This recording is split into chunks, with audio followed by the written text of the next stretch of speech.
Rookie Alison Lee is certainly making an impression on the LPGA Tour. The UCLA student turned pro in December 2014 after Q School and has recorded 2 top 10 finishes this season.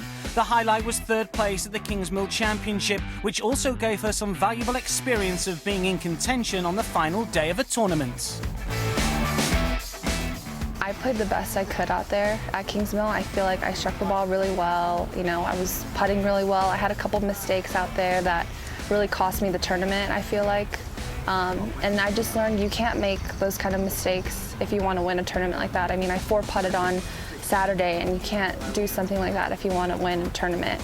I'm taking a lot of positives from that tournament, and it's really giving me confidence for the rest of the year. Still a student at UCLA, Lee splits her time between the course and studying, something she's had to get used to over the past year.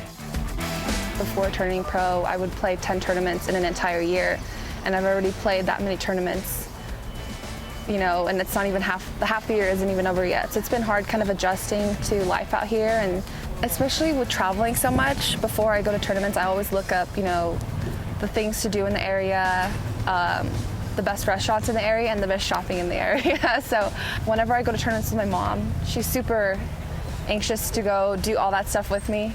But when I go with my dad, not so much.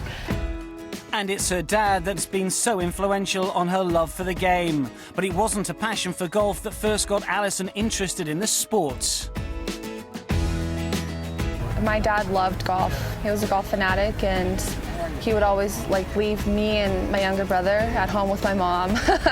And my mom got so fed up, she finally told him to take me with him to the golf course. So he just took me and bought me a plastic set of clubs and put me aside while he practiced. But yeah, he saw potential in me, and at first I didn't really enjoy golf. But he did the whole bribery thing and said, oh, if you practice for real, then we'll go to Disneyland and stuff. So I had season passes to every single amusement park in Southern California.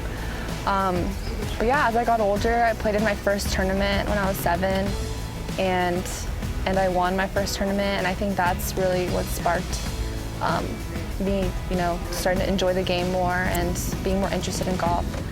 So growing up, my dad was my swing coach. He would watch me. He slowly, as he saw that I got more serious into golf, he slowly kind of put golf aside, and he stopped playing so he could, focus more on me and watch me play and practice and stuff. So yeah, he was my coach all the way until I was about 14 or 15, and I did get a swing coach for about 1.5 years. But right now I'm just working on my swing on my own, and my dad does watch me once in a while because he knows a lot about my swing. Ambitious and ready to compete with the very best, the future is looking bright for the 20-year-old as she eyes up her first win on the tour. For me, I noticed women's golf is getting younger and younger, so that's kind of why I wanted to turn pro last December. But yeah, I want to be able to get the Grand Slam, win all the majors, obviously, and be #1 in the world at one point over the next, hopefully, 10 years. And yeah, that's about it.